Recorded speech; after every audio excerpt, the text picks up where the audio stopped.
The kingdom of Liora was known far and wide for its beauty, wealth, and power. Towering spires gleamed under the sun, rivers sparkled like silver ribbons, and gardens bloomed with every color imaginable. Yet, for all its grandeur, nothing in the kingdom matched the anticipation that filled the palace tonight.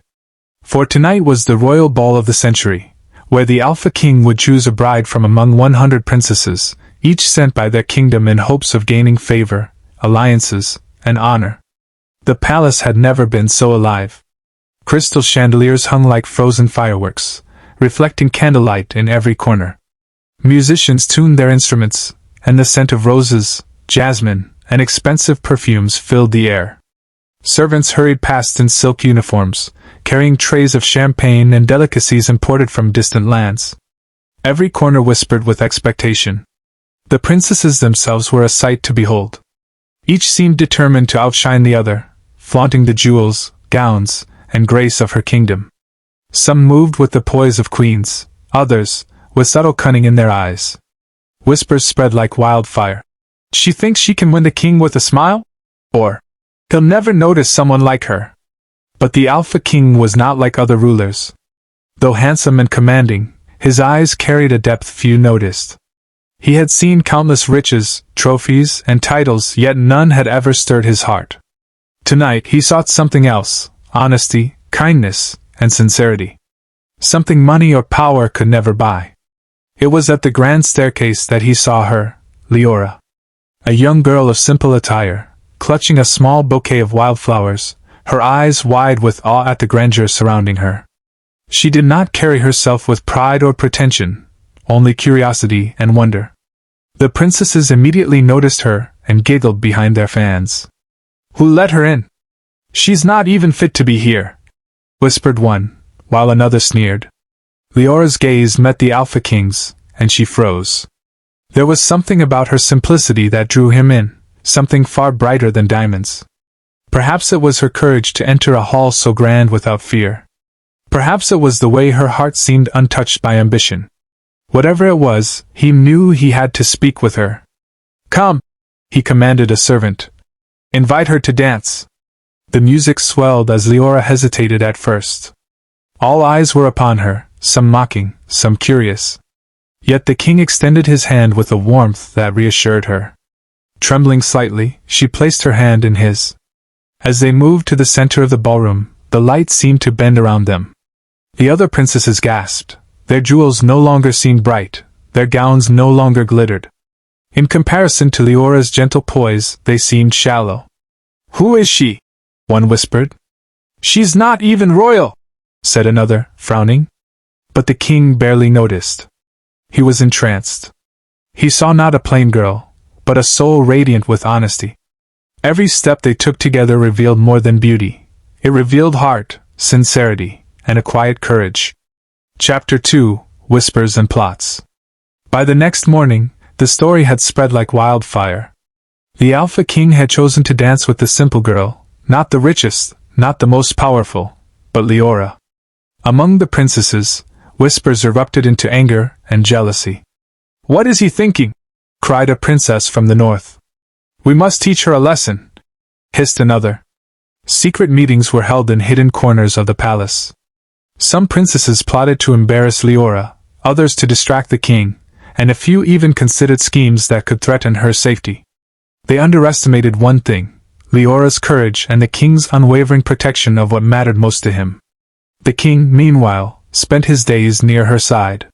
Not with grand gestures, but with quiet attentiveness, offering water, ensuring her comfort, listening when she spoke, and valuing her thoughts above all others. Slowly, palace staff and even some of the princesses noticed that there was something impossible to rival in her simplicity. Liora, on her part, felt out of place among the finery, yet she did not shrink away. She smiled, she observed, and she spoke with kindness. She did not scheme or attempt to win favor through manipulation.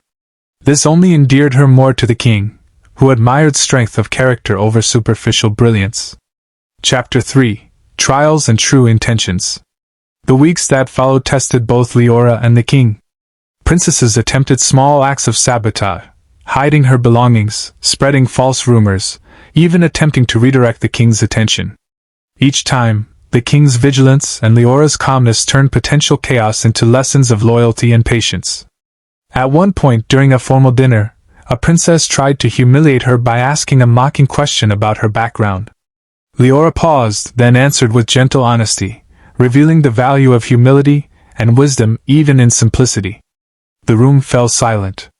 The king's smile was subtle but full of admiration. "I have never met anyone like her," he whispered to a confidant. "Not for a crown, not for a title, but for her heart." Word of this spread throughout the palace. Even some of the scheming princesses could not help but feel a pang of respect. The idea that true worth lies in character, not opulence, was slowly dawning upon them. One late afternoon, the king led Liora to the palace gardens. The sun was setting, casting golden hues across fountains and flower beds. Birds sang as if aware of the moment's importance. They walked together, hands brushing, hearts silently speaking. Leora's laughter was gentle and pure, a stark contrast to the orchestrated grandeur of the palace. "Do you really not care about titles?" she asked, curiosity sparkling in her eyes. "Titles are empty," the king replied. "Power is meaningless without truth and love." In that moment, amidst the serene beauty of the gardens, the bond between them deepened. Here, away from jewels, gowns, and whispers, their hearts met on equal footing. Chapter 5: The Declaration. The day finally arrived when the king would announce his choice. The ballroom was packed. Princesses whispered, courtiers held their breath, and servants peered anxiously from behind columns. The king stepped forward, all eyes on him. Silence fell. "Liora is my queen," he proclaimed. Gasps, whispers, and stunned faces filled the room. Some princesses could not hide envy, yet even they felt a strange respect for her poise. Liora stepped forward, not with arrogance, but with quiet dignity, curtsying to the king and the court. The king took her hand, leading her to the center of the ballroom. The orchestra began a gentle tune, and they danced. Around them, the hall seemed to dissolve into light and music.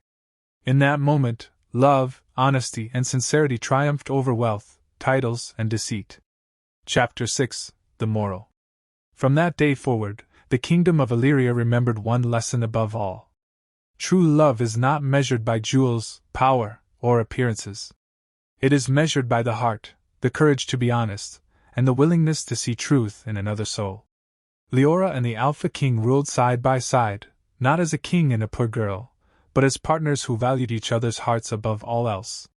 The princesses, some humbled and some enlightened, left with a renewed understanding. Ambition without sincerity is empty. And so, amidst the splendor, intrigue, and royal drama, the quiet and humble heart of one girl became the brightest light in the kingdom, proving that simplicity, honesty, and true love will always triumph.